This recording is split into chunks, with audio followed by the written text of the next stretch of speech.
رحمان بابا وایي چې مدام د بل عیب ته نظر کړي، خدای له خپل عیب ولې بې خبر کړي. که یوه جودانه عیب ویني په بل کې، هغه یو جودانه عیب به یې لوی غر کړي.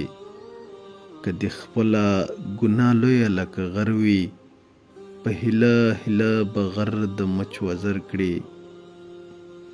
که څوک تله د انصاف په لاس کې درکړي، خپل ټټو د بل لاس به برابر کړي.